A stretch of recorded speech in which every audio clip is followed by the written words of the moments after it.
আজ এমন একটা রেসিপি শেয়ার করছি, এই রেসিপিটা অনেকেই ভীষণ তৃপ্তি করে খায়। আসসালামু আলাইকুম everyone, welcome to Mampi's kitchen. ভালো ভালো মাছ মাংস আমরা অনেকেই খেয়ে থাকি, কিন্তু এই ধরনের খাবার দাবারগুলো অনেকেই ভীষণ ঘৃণা করে, আবার অনেকেই ভীষণ তৃপ্তি করে খায়। তো আজ আমি শেয়ার করব এই মাছের নাড়ি ভুড়ি দিয়ে বা কলিজা দিয়ে একটা সুন্দর রেসিপি। এর আগেও আমি এরকম অনেক রেসিপি আমি শেয়ার করেছি, যেমন মাছের নাড়ি দিয়ে বেগুন রেসিপি বা চচ্চড়ি রেসিপি, এরকম সুন্দর সুন্দর রেসিপি আমার আপলোড করা আছে। তো ওটাকে আমি খুব সুন্দর করে ধুয়ে নিয়েছি। তারপর একটা কড়াই দিয়ে দিলাম তেল, দিয়ে দিলাম পেঁয়াজ কুচি আর কাঁচা ঝাল কুচি। তারপর সেটাকে একটু নেড়ে চেড়ে দিয়ে দিলাম ওই একই তেলের মধ্যে আদা আর রসুন বাটা। আদা আর রসুন বাটাটা একটু খানিকক্ষণ নাড়াচাড়া করে নিলাম, কাঁচা গন্ধটা চলে যাওয়ার মতো। তারপর সেই তেলের মধ্যে দিয়ে দিলাম মাছের নাড়ি, আর মাছের নাড়ির সঙ্গে অনেকগুলো কিন্তু কলিজা ছিল। এই যে দেখতেই পাচ্ছ, কলিজাগুলো কিন্তু উপর থেকে দেখা যাচ্ছে, তেলটা যেহেতু গলে গেছে। তারপর একটু ভালো করে নাড়াচাড়া করে নিয়েছি। তারপর দিয়ে দিলাম স্বাদ মতো নুন, ঝালের গুঁড়ো, হলুদের গুঁড়ো, আর দিয়ে দিলাম ধনিয়া গুঁড়ো। ঝালটা তোমরা অবশ্যই তোমাদের পছন্দ মতো দিয়ে দেবে। তারপর বেশ কিছুক্ষণ এটাকে কষিয়ে নেব। আর দেখতেই পাচ্ছ, নাড়ির উপরে যে তেলগুলো ছিল সেটা কিন্তু গলে গেছে।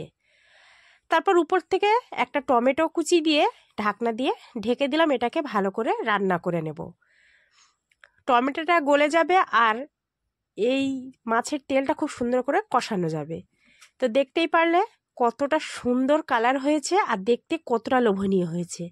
তোমরা চাইলে কিন্তু এরকম তেল ঝোল করেও কিন্তু তোমরা খেতে পারো। এই ক্ষেত্রেও কিন্তু ভীষণ খেতে ভালো লাগবে গরম ভাতের সাথে। তো তারপর আমি আগে থেকে কুচি করে রেখেছিলাম বাঁধাকপি, সেটাই দিয়ে দিলাম। আজ আমি বাঁধাকপি দিয়ে রান্নাটা করছি। তারপর ঢাকনা দিয়ে ঢেকে দিলাম বাঁধাকপিটা একটু নরম হয়ে যাওয়া পর্যন্ত। তারপর বেশ কিছুক্ষণ এটাকে নাড়াচাড়া করে নেব, যাতে করে বাঁধাকপির সঙ্গে পুরো তেলটা মিশে যায় বা মশলাগুলোও মিশে যায়। এর আগে আমি বেগুন দিয়ে শেয়ার করেছি, তোমরা অবশ্যই রেসিপিটা দেখে নিও। বেগুন দিয়ে রান্না করলেও দুর্দান্ত টেস্টি হয়। তো আমি কিন্তু এখানে এক ফোঁটাও পানি ব্যবহার করিনি, অনেকটা পানি উঠেছিল, মানে তেল উঠেছিল। আর তারপর এই যে আলু আর বাঁধাকপি দিয়ে দিলাম, বাঁধাকপি থেকেও অনেকটা পানি উঠে এসেছে। এই পানিতেই কিন্তু রান্নাটা হয়ে যাবে, বাড়তি কোনো পানি দেওয়ার দরকার নেই। আমি এখানে আলুর পরিমাণটা একটু বেশি দিয়েছি, তোমরা চাইলে কমিয়ে দিতে পারো। তারপর বেশ ভালো করে নাড়াচাড়া করে আলুটাও সিদ্ধ করে নেব আর বাঁধাকপিটাও সিদ্ধ করে নেব। তারপর ঢাকনা দিয়ে এটাকে এইভাবে রান্না করে নেব। আর তোমরা যারা আমার ইউটিউব চ্যানেলে নতুন আছো, প্লিজ চ্যানেলটা সাবস্ক্রাইব করে বেল বাটনটা প্রেস করে রাখবে। আর যারা ফেসবুক থেকে দেখছো, ফেসবুক পেজটা ফলো করে পাশে থাকবে। তারপর দেখতেই পাচ্ছ, ঝোলের পরিমাণটা কিন্তু অনেকটাই কমে এসেছে। এই পর্যায়ে আমি একটু দিয়ে দিয়েছি জিরে গুঁড়ো। তারপর ঢাকনা দিয়ে বেশ মনের মতো কিছুক্ষণ রান্না করে নেব। আর এইরকম হাবিজাবি খাবার দাবার খেতে কারা কারা পছন্দ করো অবশ্যই কমেন্টে জানিও। আমার তো এরকম হাবিজাবি খাবার দাবার, ভালো মন্দ খাবার দাবারের থেকে এরকম হাবিজাবি খেতে ভীষণ ভালো লাগে। আমি তৃপ্তি সহকারে দুটো ভাত খেতে পারি।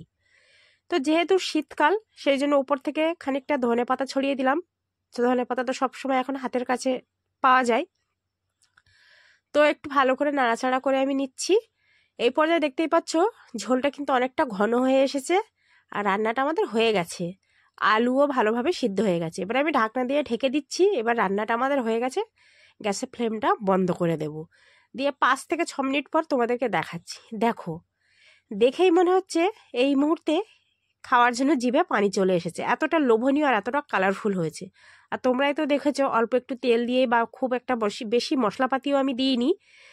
তো অবশ্যই তোমরা এই রেসিপিটা একবার হলেও ট্রাই করে দেখবে, ভীষণ খেতে মজার হয়।